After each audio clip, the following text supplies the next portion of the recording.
J'ai un peu eu mal à la tête au début. On s'est un peu cassé les dents des fois. Donc, je vais essayer de vous résumer en 40 minutes tout ce qu'il faut savoir pour bien démarrer sur cette base. Déjà, mais c'est quoi déjà Cosmos DB? Parce qu'on en entend parler. Je ne sais pas si vous vous souvenez, avant, il y a une base de données qui s'appelait Document DB dans Azure, mais en fait, Cosmos DB, c'est une évolution de cette base-là. Et je vais vous sortir juste après la définition. Elle est en anglais, elle fait 8 lignes. Et on va voir après, dedans, qu'est-ce qui est important de connaître pour savoir exactement ce qu'est Cosmos. Et on va regarder ça après ensemble, élément par élément, pour que vous compreniez bien tout ce qu'il faut savoir sur cette base. Alors, Cosmos DB, donc, c'est une base NoSQL qui est complètement managée dans Azure. C'est-à-dire que on va avoir, c'est Microsoft qui va la gérer pour nous. Alors déjà, base NoSQL, donc ça veut dire qu'on ne va pas retrouver ce qu'on retrouve classiquement dans des bases avec SQL Server, Postgre, MySQL, c'est-à-dire qu'on ne va pas trouver des tables avec des relations, on ne va pas trouver ce genre de choses, on va trouver d'autres formats de données, on va appeler ça plutôt des données semi-structurées, c'est-à-dire qu'elles ne vont pas avoir forcément de schéma. Alors ça peut faire peur au début, mais on va voir que c'est un énorme avantage. Et Cosmos, contrairement à d'autres bases NoSQL qui ont un seul format, en fait, peut être vu sous plein de formats différents. Moi, je vais vous parler ce soir du mode document, c'est-à-dire on va stocker les documents au format JSON, mais on a des formats au format Cassandra, on a aussi des graphes, donc avec des nœuds, avec des liens, donc une API, c'est assez intéressant à mettre en place. On peut le voir aussi comme une base MongoDB, et pour ceux qui utilisent les comptes de stockage sur Azure avec les tables, on peut aussi voir Cosmos DB comme un fournisseur de tables. L'avantage, c'est que on va voir, des garanties au niveau de temps d'exécution, ce qu'on n'a pas forcément sur les comptes de stockage. Et en plus, c'est globalement distribué. Donc, ce qui va nous séparer d'une base classique qu'on gérait nous-mêmes, c'est que comme elle est complètement managée, Microsoft nous garantit plein de trucs. Déjà, on n'a pas d'infra à gérer. Donc ça, c'est plutôt pratique parce qu'on sait bien que les bases de données, c'est un peu galère. Les serveurs, la puissance des machines, c'est pas quelque chose qui est simple. En fait, on va juste payer en fonction d'une mesure que je vais expliquer un peu plus tard. Microsoft nous garantit des SLA. Donc ça, c'est plutôt cool. L'intérêt des SLA, c'est d'avoir un contrat avec nous, les utilisateurs, et dire, tant que tu payes, tu vas avoir des temps de réponse que nous, on te garantit. Et les temps de réponse sont plutôt faibles, c'est-à-dire qu'ils garantissent qu'une lecture d'un document, elle est en dessous de 10 millisecondes. Et généralement, on est plutôt autour de 2-3 millisecondes, donc c'est assez rapide. Et ça, c'est garanti par les SLA. Donc, c'est-à-dire qu'on va avoir des indicateurs et que s'ils ne respectent pas ces indicateurs-là, ils vont nous rembourser. Il y a des pénalités de la part de Microsoft. Donc, c'est quelque chose de très, très sérieux. Et le gros avantage de ces SLA, c'est que comme on peut estimer les coûts des requêtes, puisque maintenant il y a des garanties derrière, on peut de même, une fois qu'on a la requête, on va remonter jusqu'au navigateur de l'utilisateur de notre application, par exemple, on peut estimer le temps d'une requête. Et donc, c'est super pratique quand on développe des applications B2C de savoir combien de temps va durer une requête parce que derrière, on aura des impacts sur le SEO, sur la les personnes, le nombre de personnes qui vont rester sur notre site. Ça, c'est plutôt pratique parce qu'il suffit de payer la bonne taille du tuyau, j'en parle après, pour pouvoir avoir les mêmes temps de réponse qu'on ait un utilisateur ou qu'on ait 100. On va avoir automatiquement des outils aussi de monitoring pour savoir, la taille de notre base, si, la capacité est bonne, comment notre base est utilisée, un système de backup intégré et je vais le présenter après parce qu'on va naviguer un peu dans les données que j'ai préparées pour cette démo. Un outil qui s'appelle le Data Explorer, donc c'est une version en ligne. Si vous avez utilisé Management Studio pour SQL Server ou des outils MySQL Workbench pour MySQL, c'est pareil, sauf que là, ça sera en ligne. On va pouvoir faire quelques opérations, sur notre base,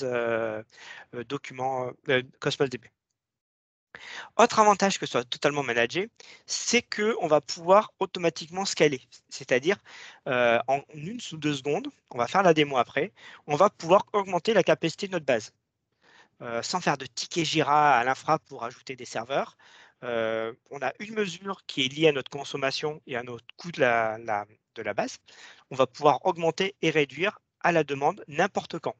Donc, on peut le faire via le portail, on peut le faire via les API, On peut même mettre en place un autoscaler. On va donner des limites hautes et des limites basses et on va dire à Cosmos, en fonction de la charge, tu vas pouvoir grimper jusqu'à un certain seuil parce que derrière, nous, on paye derrière. Il y a une carte bleue derrière qui va être débitée quand même. Et on a un mode qui s'appelle serverless où on va pouvoir dire ma base ne va pas être très utilisée, ça ne sert à rien de me réserver du tuyau, de la bande passante pour travailler. Je vais te payer à la demande. C'est-à-dire que si je n'utilise pas ma base, bah, elle va me coûter zéro ou très peu parce qu'il faut quand même payer un peu le stockage. Et donc, on va payer à l'utilisation. Donc ça, c'est bien quand votre base elle est très très peu utilisée et que vous n'avez pas une charge constante. Dernier élément de cette définition qui est très important, c'est le côté distribué. Donc distribué, donc on va avoir une base de données, c'est-à-dire un seul endpoint, mais en fait notre base, elle va être répartie dans le monde. C'est-à-dire que je suis en France, je pousse une donnée, un peu après, on va voir ça dans quelques slides, bah, ma donnée, elle va être soit en Australie, soit aux États-Unis. Ça va être fait automatiquement, j'ai pas à le faire. On va voir que ça va permettre d'avoir la base de données au plus près des utilisateurs. Parce que si votre application elle est mondialement distribuée, vous pouvez avoir une instance de votre site web dans chaque pays avec un réplica de Cosmos dans ce pays-là. Et les temps de réponse ils vont être très courts parce que la base va être à côté de votre site web. Et vous n'avez pas à gérer la réplication. Donc ça, c'est hyper puissant.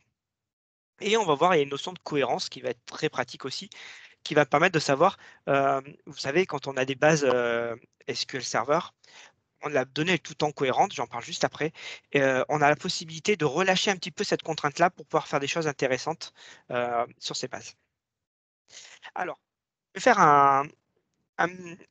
avant de rentrer dans Cosmos, je vais faire un petit différentiel avec les bases de données relationnelles qu'on a l'habitude pour comprendre un peu les avantages et inconvénients de chaque. Je ne vais pas dire que les bases relationnelles sont mieux que les bases NoSQL et inversement, parce que chacune a son avantage et ses inconvénients. Côté base de données relationnelle, le gros avantage pour moi, ce sont les transactions. Donc, quelque chose de très fort. La donnée, elle a très peu de chances, sauf si on se foire dans la transaction, que notre donnée soit corrompue, puisqu'on va tout mettre à jour en même temps. Les schémas, on ne peut pas mettre n'importe quelle donnée. La donnée, elle est très structurée. Donc, ça permet d'avoir des données très, très cohérentes dans la base. Donc, ça, c'est pratique pour plein de choses. Ça permet d'avoir un- une base qui contient de la donnée de valeur, qui va nous permettre de garantir que tout ce qu'on a besoin est là avec les conditions que l'on veut. De l'autre côté, dans les bases NoSQL, eh ben, on ne va pas pouvoir avoir ces schémas, ces bases. Par contre, on va avoir des données qui peuvent être hiérarchiques. C'est-à-dire qu'au lieu d'avoir des tables séparées avec des jointures, imaginez un compte utilisateur avec ses adresses, ses dernières commandes, ses moyens de paiement, au moins les types de moyens de paiement pour ne pas mettre les données dedans, ça fait au moins déjà 3 tables. Si je veux toutes les informations pour le mettre sur la page du client, je vais faire au moins 3 jointures. Je mets ces données-là dans une base NoSQL, je vais avoir un seul document JSON, un peu hiérarchisé avec à la racine le nom, l'email de l'utilisateur, un tableau avec ses dernières commandes et ses adresses, etc. Mais je vais faire une seule lecture pour tout avoir. Donc voilà, avantages, inconvénients. On peut imaginer par exemple garder les bases relationnelles côté back, parce qu'au moins on a nos contraintes d'intégrité, nos process métiers qui sont respectés. Et dès qu'il y a des modifications, on pousse toutes ces données-là, par exemple, dans une base NoSQL pour le front. Et comme ça, quand notre site web va accéder, il va faire, au lieu de faire 15 jointures qui va être lent, et puis on sait très bien qu'en fonction de la charge, les bases de données relationnelles ne répondent pas toujours de la même façon. Là, on sait qu'on va toujours avoir des temps de réponse garantis. Donc voilà, c'est plutôt chaque base a son avantage et inconvénient. C'est ce que je disais, Cosmos ou les bases de NoSQL, parce qu'elles sont nativement distribuées, c'est pas des endroits où on va trouver des transactions fortes. Alors, il y a des limites, on peut faire des transactions, mais elles ne sont pas forcément aussi évoluées qu'on a dans les bases de données relationnelles. On a de l'intégrité assez difficile, hein, puisque comme on va avoir des documents séparés, on ne va pas pouvoir faire de jointure ou de foreign key, par exemple, donc c'est pas possible. Et donc voilà, base de données relationnelle, c'est pas très pratique à distribuer globalement. Je ne sais pas si vous avez essayé, n'essayez pas. Les temps de réponse, je vous dis, ça va dépendre de la charge qu'on n'a pas forcément dans les bases NoSQL. Donc, avantage, inconvénient, il n'y a pas une qui est meilleure que l'autre. Il faut juste choisir quel type de base correspond à nos besoins. Et c'est ce que j'aimerais bien que vous voyiez ce soir, c'est que je vous dis, moi, ça fait 20 ans que je développe, ça fait 15 ans sur la techno Microsoft. À une époque, les techno Microsoft, c'était des bases de données SQL Server avec des web services, on faisait que ça. Et quand on a commencé à utiliser du NoSQL, les gens qui faisaient du Java, ils en faisaient depuis longtemps, on était un peu perdus. Et donc voilà, maintenant on a ces outils-là. Il faut savoir jongler entre ces éléments. Alors, comment on stocke cette donnée dans une base Cosmos DB? Heu, Déjà, une base Cosmos DB, c'est plusieurs éléments. Déjà, on va avoir le compte, c'est ce qu'on va instancier dans Azure, qui va me permettre, de récupérer plein d'informations. Je vais avoir l'URL du serveur, ses chaînes de connexion, son paramétrage réseau, sa sécurité, tout va être à cet endroit-là. Et on va avoir un niveau qui va être logique, qui s'appelle la database. On va pas mettre de données à cet endroit-là, mais elle va me permettre de segmenter ma base Cosmos en sous-database pour pouvoir en fait mettre des documents plus bas dans mes conteneurs. Et en fait, ce sont les conteneurs qui vont contenir les documents sur lesquels je vais travailler. Donc on peut avoir autant de conteneurs qu'on veut. Il y a pas de, c'est pas là, c'est pas à ce moment-là qu'on va payer. C'est à nous d'organiser comment on veut, sachant qu'il n'y a pas de cohérence entre les conteneurs, comme il n'y a pas de cohérence dans les documents. Donc, on va essayer plutôt de regrouper les éléments entre eux par conteneur, parce que c'est plus simple après de les requêter parce qu'ils vont être au même endroit. Donc ça fait partie des patterns de design. C'est à vous de voir quand vous allez vous organiser au niveau de la donnée, comment vous allez faire. Il faut surtout pas dire un conteneur égale une table. Parce que là, on va s'éloigner du modèle NoSQL. On va essayer de s'accrocher à un modèle relationnel parce que je vais retrouver des éléments qui ressemblent. Donc, on va éviter ça. On va essayer de mélanger les types d'objets dans les conteneurs et vous allez voir, ça peut paraître bizarre au début, mais après, on s'en sort très bien. Alors, qu'est-ce qu'on a dans un conteneur? Déjà, on va retrouver nos éléments, c'est-à-dire les documents qu'on va travailler quand on est en base en mode documentaire. Et on va retrouver d'autres éléments qui seront en JavaScript, c'est-à-dire on va retrouver des procédures stockées, euh, des user-defined functions qu'on va utiliser dans nos procédures stockées. On a des triggers qu'on peut déclencher avant et après les modifications de nos bases. Et on a aussi des algos de fusion, parce que quand on va être globalement distribué, on a la possibilité d'avoir plusieurs réplicas sur lesquels on peut écrire en même temps. Alors, si à chaque fois qu'on fait qu'ajouter des données, ça marche, pas de problème. Mais imaginez que derrière, on va mettre toujours la même donnée, et ben, il faut de la fusion. Donc, côté structure documentaire, on va avoir du JSON. Et alors, c'est un exemple que j'ai utilisé derrière, c'est des communes. J'ai pris un fichier sur un open data avec l'ensemble des communes de France. Et j'ai mis toutes ces informations-là dans une base Cosmos, dans un JSON.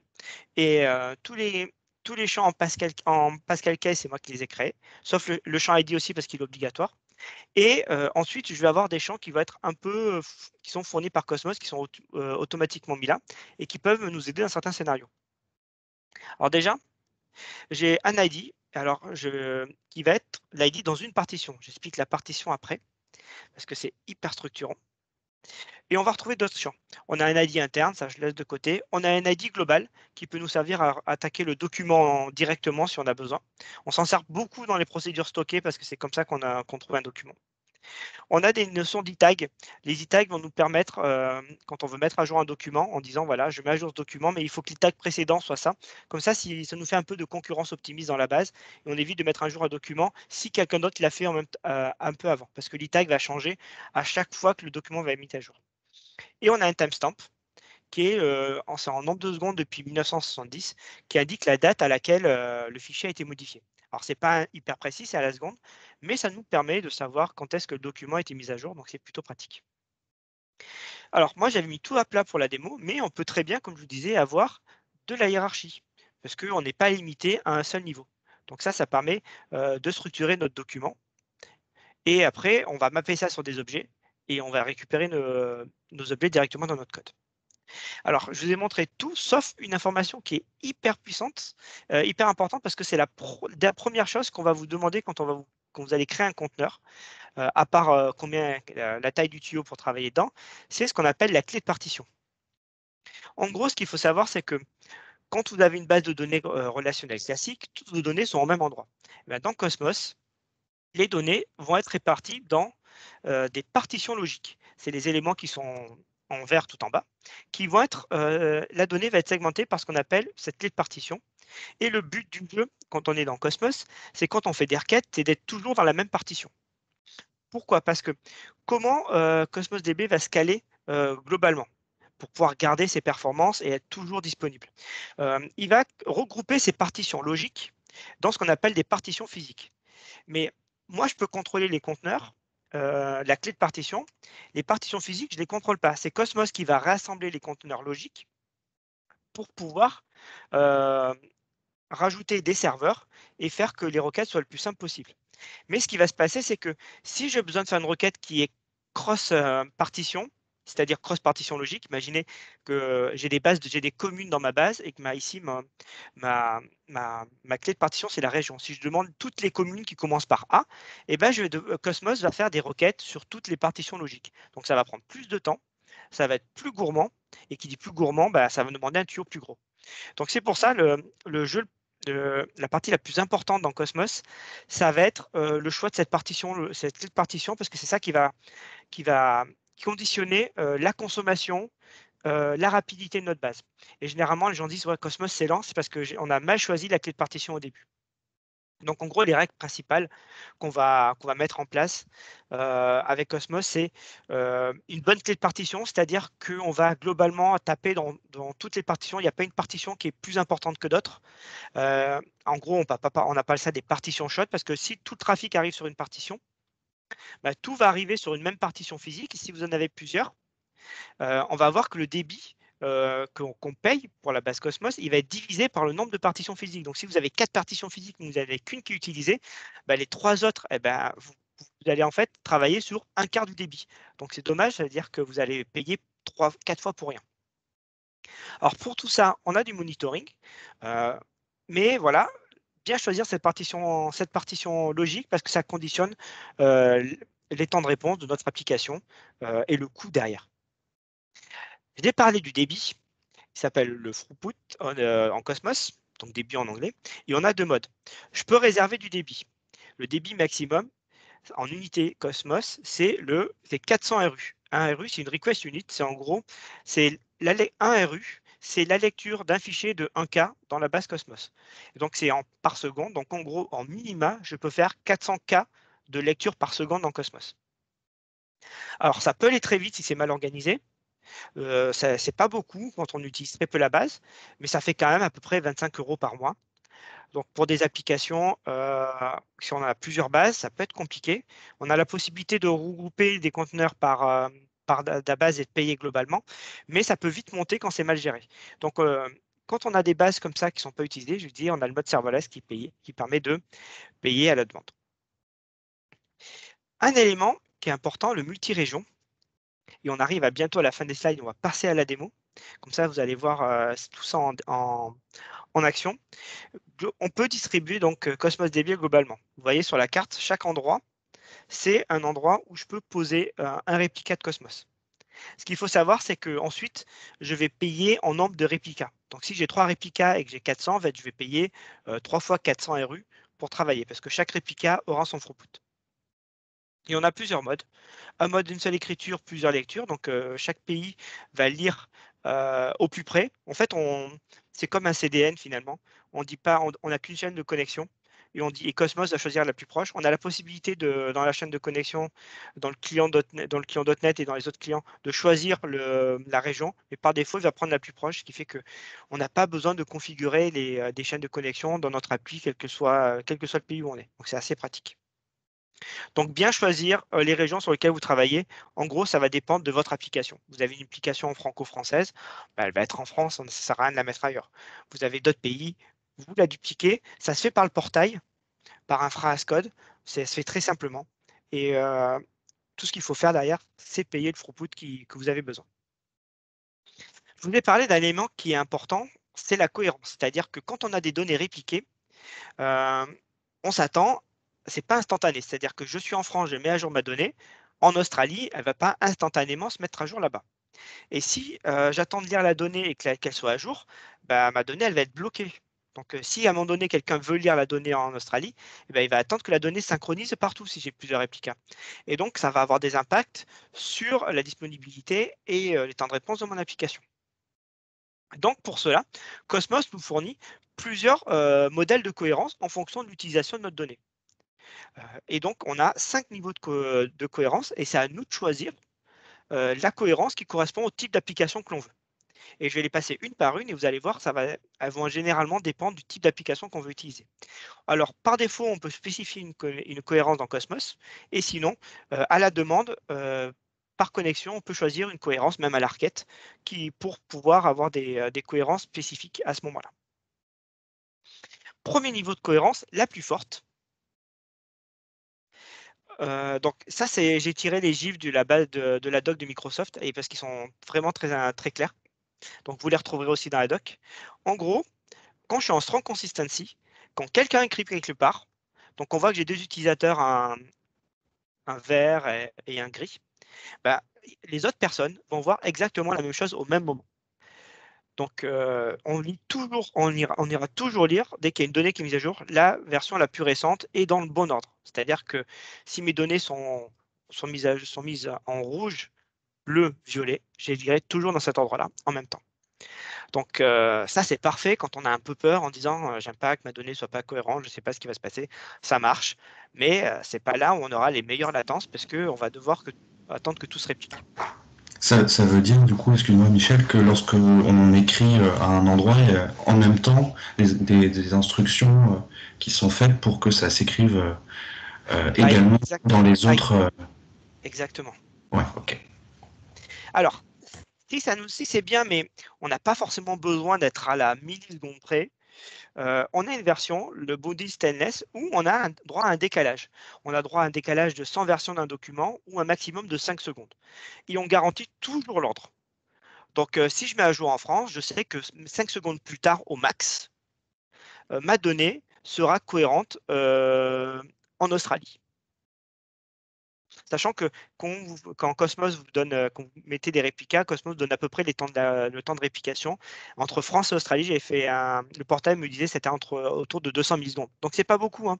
Mais suivant les types d'applications, c'est important d'avoir cette cohérence de la donnée.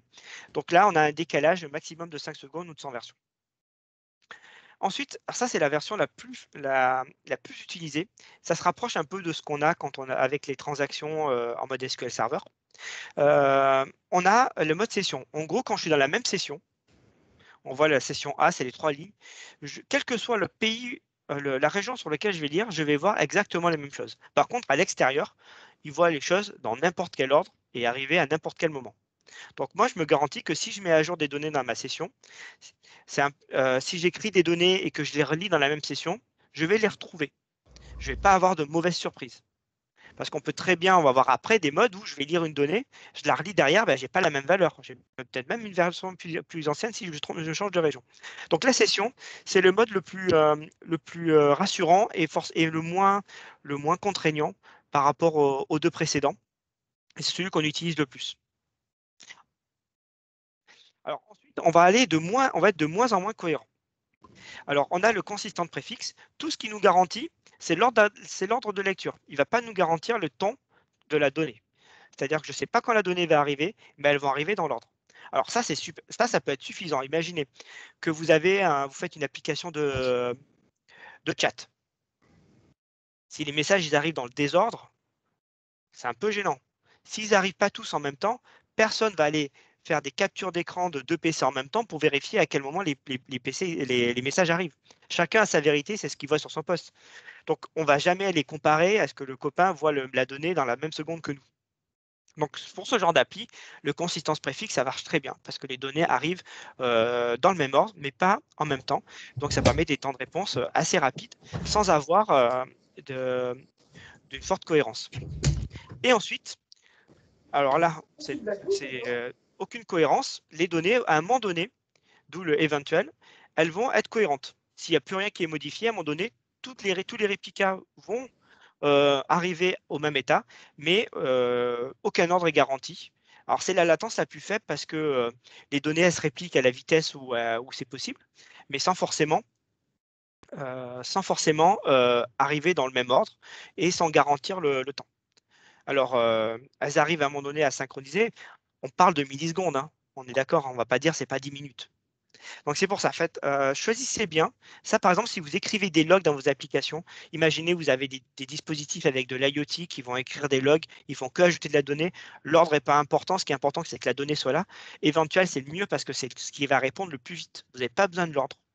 Parce qu'à un moment donné, si vous lisez les données de la journée, les données, elles ont déjà eu le temps de se synchroniser. Donc voilà, deux choses importantes dans Cosmos, bien choisir sa clé de partition, bien choisir sa cohérence.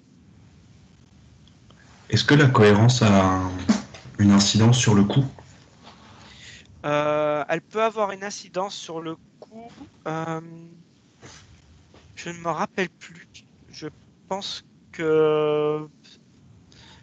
Je ne sais plus. J'ai un doute là. J'ai un doute. Bon, ok. À Je ne vérifier, pense pas pas. de souci. Je ne pense pas. D'accord. Alors, en gros, Cosmos, j'ai préparé une base de données pour la démo. La base Cosmos, c'est un composant dans Azure. J'ai créé, je parlerai de cette table-là, ce conteneur-là. Allez, j'ai créé deux conteneurs dans une base de données qui s'appelle commune. Et je vais aller sur celui-là. Donc ça, c'est le Data Explorer. Donc ça nous permet de naviguer à l'intérieur. Code par département. Et j'ai la possibilité facilement d'aller lire les données. S'il y a un effet démo, c'est maintenant. Voilà. Et là, ça me permet de voir mes documents. Donc c'est le format que je vous ai montré tout à l'heure. Ce document-là, c'est exactement ma donnée que j'ai en base. Notez bien la date, le timestamp ici.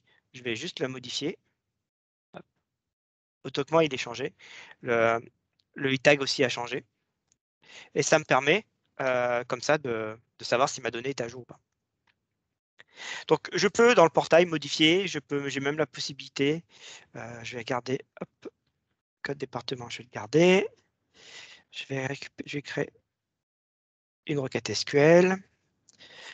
Where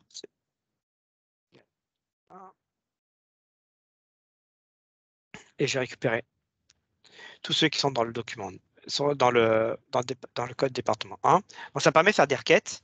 Là, je récupère tout le document. Il me donne des stats. Il me dit que ça me coûte 16,82 RU pour faire cette requête.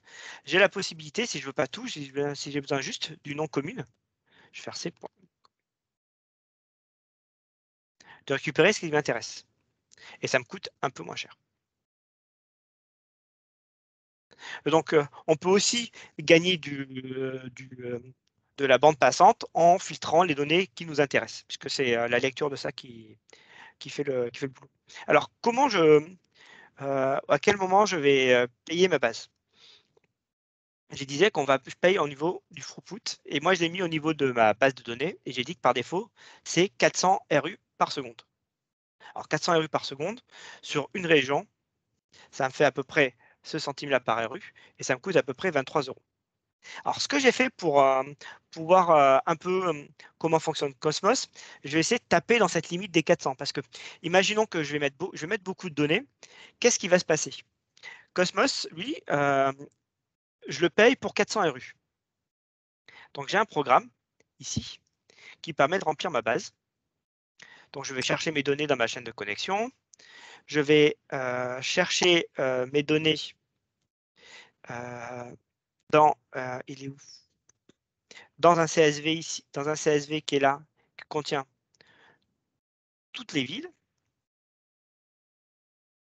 Et je vais les charger directement à l'intérieur de ma base Cosmos. Donc, je les prends un par un et j'utilise une fonction de l'API.NET qui s'appelle UpSertItem.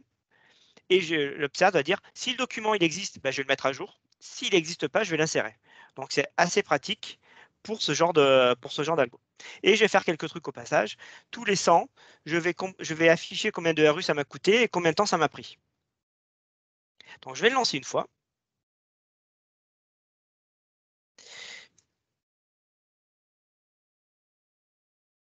On va le faire démarrer. Attention. Voilà. Et on voit qu'il prend à peu près un peu plus de 2 secondes pour pouvoir faire 1000 RU.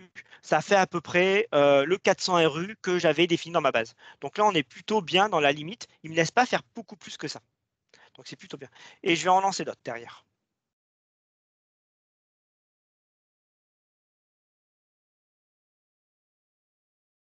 Hop.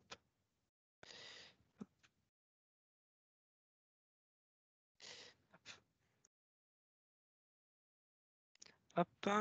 Le temps qu'ils se réveillent tous. Alors, ce qui va se passer, c'est que Cosmos, quand il va voir que je vais faire plus de requêtes que ce que j'ai payé, il va pas me laisser passer gratuitement. C'est de l'API HTTP, HTTPS. Il va me renvoyer un code d'erreur 429. En gros, il va me dire, il n'y a plus de capacité, reviens plus tard. On va appeler ça du throttling. En gros, le client .NET, lui, il est bien foutu. C'est que quand il détecte du throttling, par défaut, il va essayer de me le remettre 5-6 fois. Ce qui fait que j'ai pas d'erreur, mais on voit que mes temps de réponse, ils commencent à augmenter. Donc tout à l'heure, j'étais sur 2 secondes, et là, maintenant, je passe à 6-8.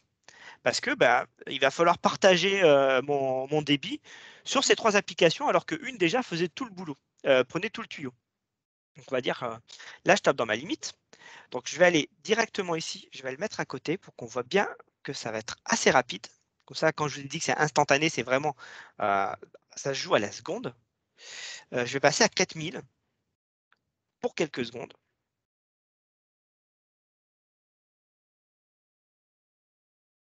Et là, on voit déjà petit à petit les temps de réponse qui commencent à revenir à la normale. Parce que bah, y a plus de tuyaux, il y a moins de throttling. Donc, bah, c'est l'autoroute. Maintenant, je peux taper comme je veux dans ma base.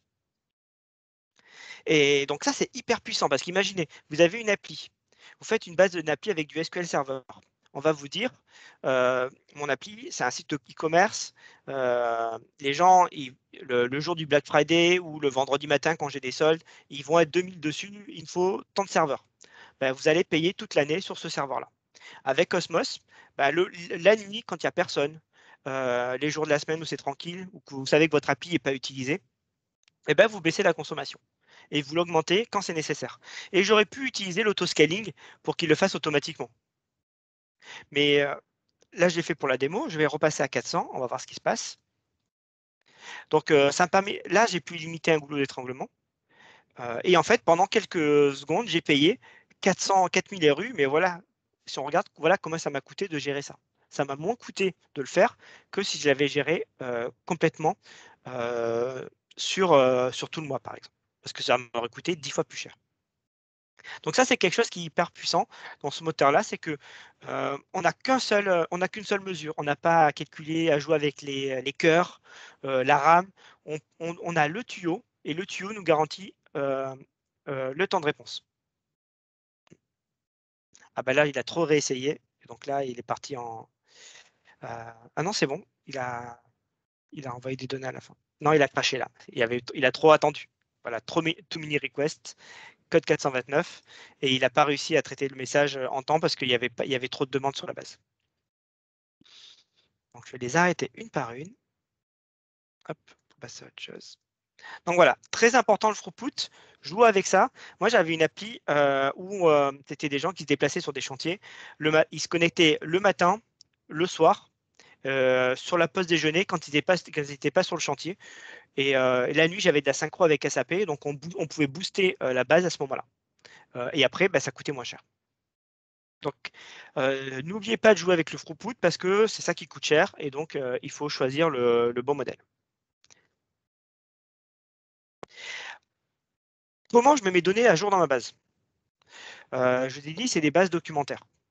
Moi, ce qui m'intéresserait dans mon modèle, euh, c'est d'avoir quand même une expérience qui me rapproche un petit peu de ce que j'ai quand je fais du SQL Server, c'est-à-dire des requêtes au format link.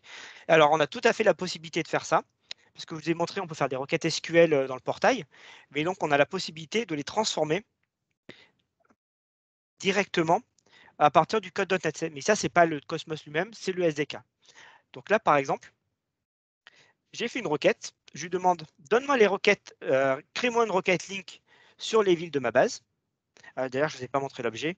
Mon objet ville ici, c'est une classe .NET classique, comme on pourrait avoir avec Entity Framework. Donc, on a une expérience de développement qui est assez similaire. Donc, donne-moi une requête link dessus. Ceux qui commencent par A, je les trie par le nom de la commune et je renvoie un itérateur pour les afficher. Et ensuite, je vais les afficher par bloc. Je vais mettre un point d'arrêt là. On voit ce qui se passe. Je vais choisir le programme. Il faut que je mette le bon objet. Ce qu'il faut savoir avec des bases, ce genre de base NoSQL, c'est qu'il y a des choses qu'il va falloir abandonner. C'est cette idée de pagination. C'est-à-dire Cosmos, lui, il ne fait pas de pagination, il fait de la continuation. C'est un peu comme les scrolls infinis quand vous allez sur des flux, sur des pages comme Facebook ou Twitter. C'est-à-dire que vous n'allez pas pouvoir demander à Cosmos, donne-moi la 5e page de cette requête. Par contre, vous pouvez faire un premier jet de récupérer 100 éléments. Cosmos va vous donner un token de continuation qui va vous permettre d'aller récupérer les 100 éléments suivants. Donc là, par exemple, j'ai fait un premier jet, j'ai fait un premier saut, je lui ai dit que j'en veux 100 à la fois. Il m'a renvoyé une réponse ici. Il m'a donné en même temps, on a énormément de télémétrie sur le coût de ces données-là. J'ai mon continuation token ici qui va me permettre de réémettre une requête équivalente et pour récupérer les données suivantes, parce que quand on est en mode web, on n'est pas synchrone. Là, je vais pouvoir les jouer une par une parce que je suis dans le même code. Mais quand on est en web, à chaque fois, on fait des allers-retours avec le JavaScript pour pouvoir le faire. Donc, on va juste faire passer le token pour pouvoir récupérer la donnée suivante. Et donc ici, je récupère les 100 premiers éléments de les 100 premières villes. Et j'ai la possibilité, je vais faire 5.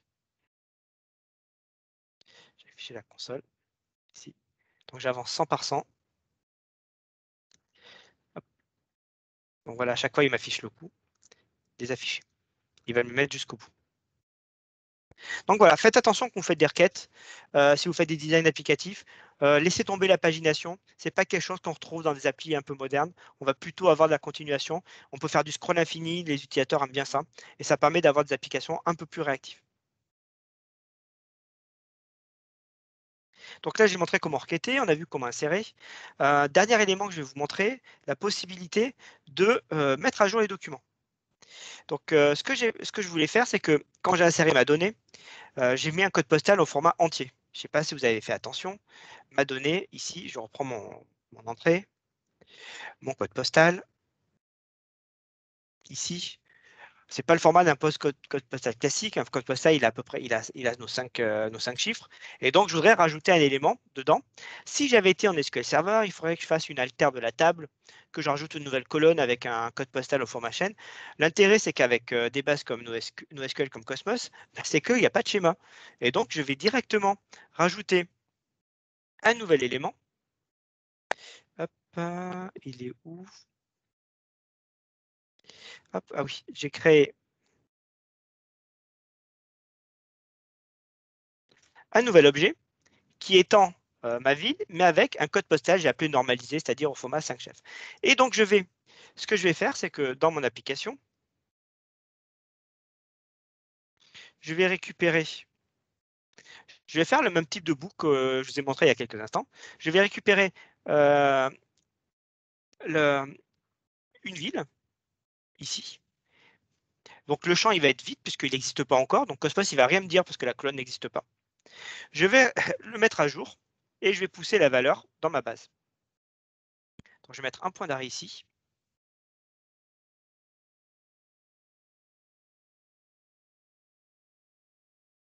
Ah oui, si on ne passe pas dans le code, ça ne marchera pas.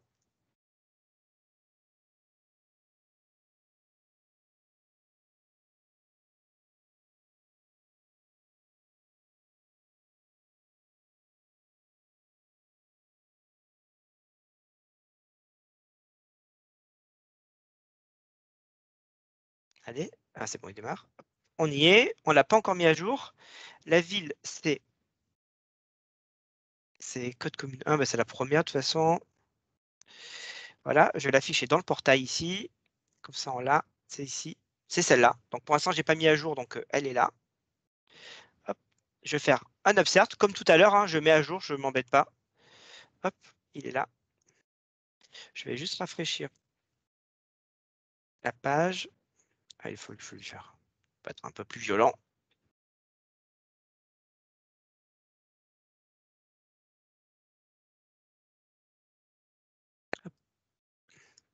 Je crois que ma base c'était code par région. Je ne me rappelle plus laquelle des deux j'ai utilisé. Pendant que ça s'affiche, l'autre avantage du JSON, c'est que vous pouvez très bien avoir votre donnée dans plusieurs conteneurs, mais avec des clés de partition différentes. Là, par exemple, pendant qu'il affiche la donnée, j'ai poussé les mêmes documents dans département, avec une clé de partitionnement par département et par région. Ce qui fait qu'en fonction de la recherche que je fais, eh ben, je ne vais pas avoir de requête cross-partition et donc ça va être performant. Donc il y a des choses là qui peuvent faire parce que le coût de la donnée dans Cosmos, il est très très faible. Ce qu'il faut savoir, c'est que par partition, on a une limite de 10 gigas, donc on est assez large quand on stocke des données par partition. Et donc voilà, il m'a rajouté le champ automatiquement et on voit, mes données ne sont pas cohérentes, hein. Ici, j'ai pas de champ, ici j'en ai un. Et donc c'est à nous de gérer cette cohérence-là dans notre code. Donc il faudra faire bien attention euh, parce qu'on n'a pas forcément le schéma. Imaginez qu'une donnée, le 1er janvier, elle a une certaine tête. Fin de l'année, on a rajouté des champs. Ben, si le jour où on tape dans la donnée du 1er janvier, ben, il faut s'attendre à ce que certains champs ne soient pas là. Donc cette notion de schéma, il va falloir la prendre en compte quand on va développer et gérer ça si on se rend compte qu'il y a des problématiques métiers. Peut-être faire des passes sur la base pour modifier. D'ailleurs, euh, avant de terminer, je vais vous dire, il y a un petit élément encore qui est assez intéressant dans Cosmos, et la dernière démo, et après je vais prendre vos questions, c'est un outil qui s'appelle le changelog. C'est quelque chose qu'on a du mal à faire régulièrement quand on a des bases de données, c'est il y a quelque chose qui se passe, j'aimerais bien réagir pour faire autre chose. Je modifie, j'ajoute, je veux faire je veux l'afficher sur mon écran. Vous voyez très bien quand vous avez des messages sur des applis, on imagine qu'il n'y a pas des process derrière qui vont faire du pooling pour faire des requêtes dessus. Est-ce qu'il y a des nouvelles données? Non, on va avoir des trucs qui vont être très événementiels parce que c'est très coûteux en performance. Et donc, on va avoir un outil qui s'appelle le changelog. Et Cosmos, en fait, dès que je vais mettre à jour ma donnée, donc c'est de l'insert et de l'update, il va me permettre de capter ce changement-là et de réagir derrière. Et donc, on va pouvoir réagir avec une fonction qui va déclencher dès qu'il y a des changements sur la base. Et donc, on peut faire plein de choses. J'ai fait des stockages de ma donnée ailleurs dans des comptes de stockage, par exemple, parce que ça coûte pas cher, que j'ai renormalisé différemment parce que ça permettait d'avoir des backups spécifiques et pas tout dans une même base. On peut envoyer ça sur du signalaire, par exemple. Vous avez, c'est une appli de message, quelqu'un poste un message dans Cosmos, le changelog le prend, ça envoie du signalaire. Signalaire, c'est un système de WebSocket qui permet de connecter des clients web. Et ça va permettre de notifier les personnes qui sont en relation avec la personne qui a envoyé le message. Et tout ça, part d'événements. Un truc se passe, je réagis, j'envoie un message. Alors, pour faire une fonction, c'est assez simple côté fonction. Je vais la lancer, ma fonction. Elle est là, ici. Ah, je n'ai pas arrêté mon appli avant.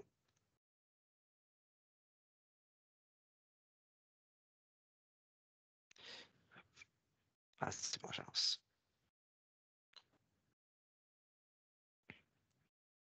Donc, ça, c'est une Azure Fonction. Si vous êtes dans Visual Studio, vous avez un petit wizard pour le faire. Donc, on a besoin en entrée d'informations qui est donne-moi le nom de la base de données, donne-moi la région, la chaîne de connexion comme un site dans le paramétrage pour pouvoir y accéder. On utilise une base de connexion qui s'appelle l'ELISE. En gros, ça permet au changelog, au client de la fonction de savoir où il s'est arrêté la dernière fois, parce qu'on pourrait recommencer du début de l'utilisation de la base et pas seulement aux documents nouveaux. Et on va réagir dès qu'il y a des changements et il va nous envoyer des documents. Donc, c'est vraiment les objets JSON qui ont été modifiés directement. Et là, on voit, puisque j'ai créé la fonction hier soir, il me répond tous les documents qui ont été mis à jour depuis, parce que comme le liste lui a dit il s'est arrêté à partir d'une certaine date, ben, tous les changements, il me les a mis ici. Donc, je vais m'arrêter là, je vais mettre un point d'arrêt là, et je vais modifier le document dans ma base région. C'est bien ma base région, voilà, ici. Hop, on va dire qu'on a changé de département, non, de région. Mettre à jour là. Et voilà, dans la seconde, ma fonction s'est déclenchée. J'ai rien fait d'autre que de m'abonner et je vais pouvoir faire quelque chose. Signifier un client, envoyer un message, restocker la donnée parce que ma donnée, elle est ici.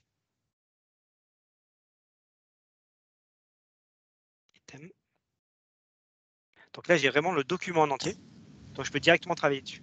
Donc voilà, c'est hyper puissant. Quand on fait des applications réactives, n'oubliez pas ça, parce que ça permet de déclencher plein de scénarios intéressants. Et dernier élément, et après j'ai fini, j'ai oublié de mettre, il y a un champ que je n'ai pas parlé dans un document qui s'appelle le time to live. Et en gros, ça permet de donner une vie à un autre document. C'est-à-dire que ça peut permettre de faire des caches en disant, voilà, mon document, il est là, mais si je mets 30, dans 30 secondes, mon document va disparaître. Et donc, ça permet de gérer des données qui ont des vies courtes dans nos bases de données. Donc, c'est aussi un scénario qui est intéressant parce que c'est la base Cosmos qui va le faire pour nous. On n'a pas besoin de scanner la base pour pouvoir le faire. Donc voilà, j'ai fait le tour de mes démos. Les logs, là, ça pourrait être intéressant de les mettre dans un log analytics peut-être pour avoir une vue d'ensemble potentiellement plus tard de toutes les modifs sur un objet, pouvoir faire des Ouais. requêtes. Ben oui, alors on va pas avoir systématiquement tous les états parce que si on fait 2 modifications rapides, le changelog va pas forcément nous les mettre. Mais il nous aura toujours la dernière version à un moment donné. Et par contre, moi, ça m'a permis, imaginons, je reprends ma base par région. Je veux quand même avoir, parce que c'est par région que je travaille, imaginez que c'est des entités régionales qui travaillent sur ma base de données, mais je voudrais quand même avoir des données par département. Si j'ai un problème, je voudrais restaurer un département. Ce que je vais faire, c'est que je vais prendre mes données qui sont dans ma région. Dès qu'elle est modifiée, je vais la pousser dans une autre base Cosmos avec une autre clé de partition, par exemple. Et si je me suis trompé dans ma clé de partition initiale, qu'est-ce que je fais? Je crée une autre base Cosmos avec une autre clé de partition. Je crée une fonction et le temps que le transfert se fasse, je garde ma première base et quand c'est terminé, je suis sur ma nouvelle. Donc, ou même, on peut jouer, le client va choisir le conteneur avec la clé de partition qui l'intéresse pour avoir le minimum de consommation au niveau RU. Donc voilà, on peut imaginer ce genre de scénario. C'est assez ouvert une fois qu'on sait que ça existe. Voilà, il faut juste savoir que le changelog. D'accord.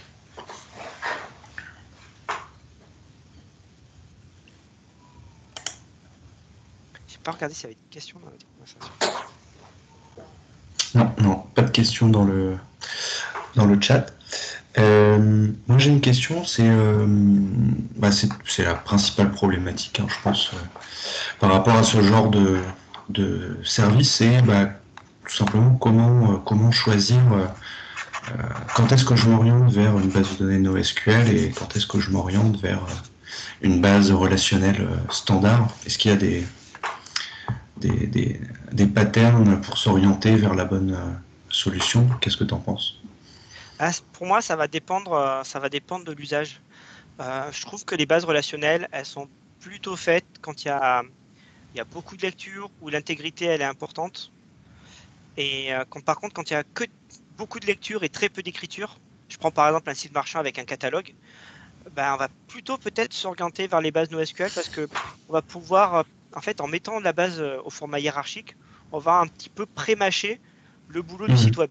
Parce qu'on va récupérer la donnée déjà organisée et le site web, il fait une requête et récupère toute sa donnée. Donc voilà. Mais comme je disais, on peut avoir les deux. On peut très bien avoir le back-office de notre boutique en relationnel. Et quand c'est bon, on pousse le catalogue en NoSQL et notre site, il est mis à jour. Et il fonctionne très rapidement. Et voilà, il faut arrêter de se dire qu'on va avoir qu'une seule base pour toutes nos applications. Bon, maintenant, on a des modèles qui fait qu'on va avoir notre donnée qui va être déstructurée et à plusieurs endroits. Il faut juste savoir quelle est la vérité. Si on a notre back, on sait que c'est notre back. Notre front, je pourrais le reconstruire de zéro. Puisque si je scanner ma base de back et dedans, voilà, juste savoir la vérité pour savoir où mettre à jour. Et voilà, fini une base, une application. C'est surtout ça qu'il faut éviter maintenant. D'accord. Est-ce que vous avez des questions?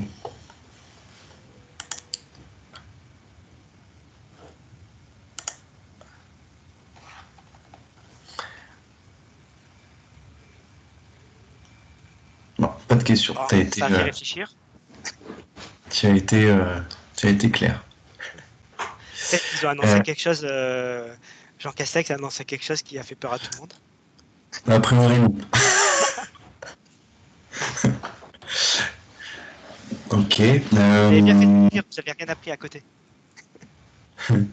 Là, on a vu l'ajout d'un champ dans ton document. Si tu fais une modification de données, ça se passe aussi Pareil, en fait, simplement. Pas Cosmos, de... Cosmos, ça lui est égal.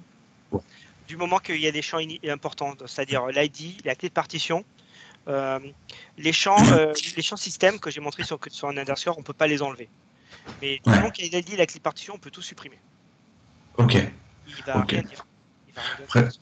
après j'ai l'impression que on peut quand même se retrouver assez vite dans des situations assez compliquées si on a mal conçu sa base au départ. Ouais, mais comme on peut très facilement migrer des données d'une base à l'autre par le Ouais, c'est ça. changelog, ou Tu transfères. on peut retomber sur nos pattes et ça demande un petit peu d'adaptation. Ouais, C'est très agile comme base, puisque il ok. n'y a pas de schéma. La clé de partition, on ne peut pas la changer, mais en une quinzaine de minutes, on peut mettre en place la changelog et qui va pousser les documents d'une base à l'autre et reconstruire Ouais. une nouvelle clé de partition. Tu Ou alors à reconstruis. d'autres formats de données, hein. C'est juste ça qu'il faut juste faire attention à ça. Et il y a un Ok. autre truc que j'ai pas dit. J'ai dit, mais je ne l'ai pas montré. J'ai dit qu'il y avait un mode de transaction très limité. Il y en a un. Parce que des fois, on n'a pas le choix, on est obligé de mettre à jour plusieurs documents en même temps. C'est tout ou rien. Parce que sinon, il faut faire de la remédiation et c'est chiant. Et la réconciliation. Euh, Mhm. on a un mode batch où on dit à Cosmos, tu fais toutes ces opérations-là ou rien. Alors, Ouais. c'est cool, on a dans le client. Avant, il fallait le faire en prostock, donc c'était un peu plus difficile. Parce que du JavaScript avec des promesses, c'est un peu la galère. Et donc, on lui donne un batch avec les données insérées, les données updatées, les données à détruire. Il prend tout ensemble et c'est tout. Mhm. Et donc, c'est un mode de transaction qui est limité, mais généralement, si on a fait en sorte que quand on a un travail, c'est un document, on est peinard. Tac. Est-ce que utiliser ce genre de base en tant que, entre guillemets, système de cache d'un site, vu qu'il y a le TTL, on peut imaginer des données qui sont détruites assez régulièrement et reconstruites avec des données d'une base relationnelle régulièrement. C'est une bonne pratique, ça, d'utiliser. Alors, on peut s'en servir comme du cache, parce qu'avec le TTL, on a une dérive limitée. Alors, je Ouais. pense pas qu'on soit aussi performant qu'il y a des bases, parce que là, là, c'est de la donnée principalement stockée sur du disque.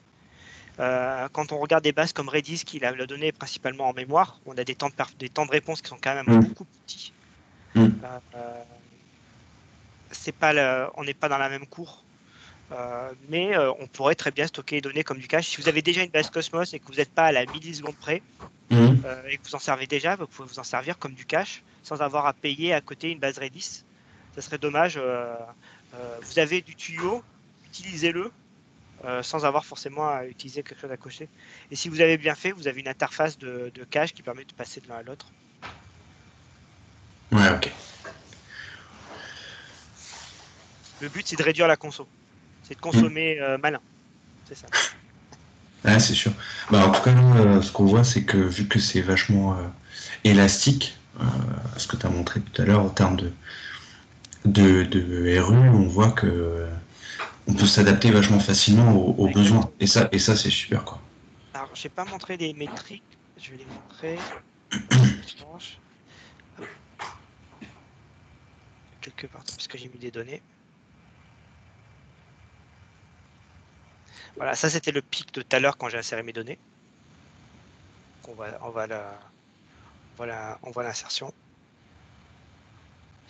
Et on a la possibilité aussi directement d'avoir des métriques.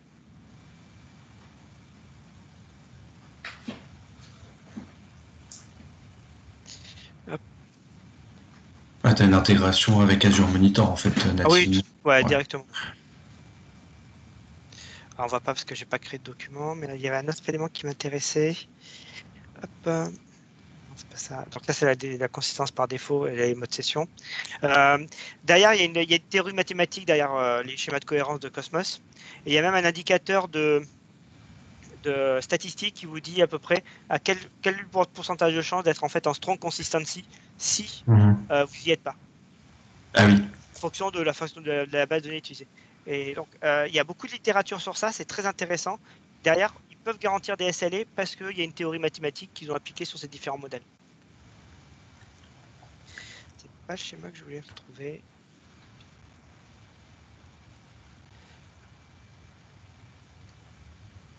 Non, j'arrive pas à la retrouver.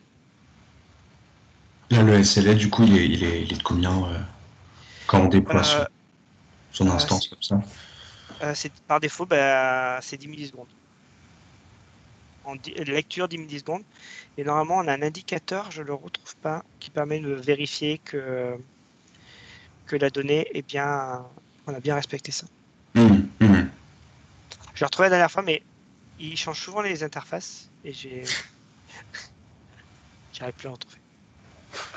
Et t'as pas de SLA de disponibilité du service ou t'en as Si, une? tu en as quand même. Enfin, c'est comme T'en as n'importe quand quel même. service sur Azure, tu as quand même t'as aussi des SLA de disponibilité.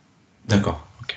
Donc ça, après, c'est comme tous les produits, chaque SLA, chaque produit a ses propres SLA, il faut aller voir, il y a aussi des SLA de disponibilité. Forcément, ça Ouais. augmente quand on a plusieurs régions, mais il y a Oui. ça et aussi le temps de réponse.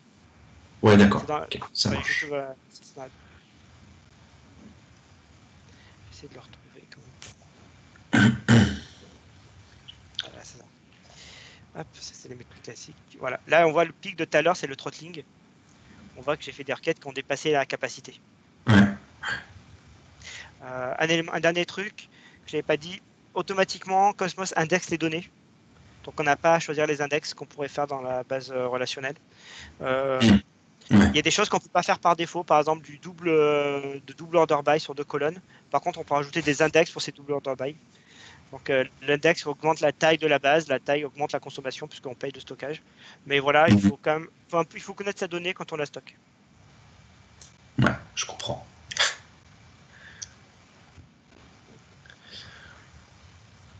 Ok, si vous avez des questions, bah, n'hésitez pas à prendre la parole ou à la taper dans le chat.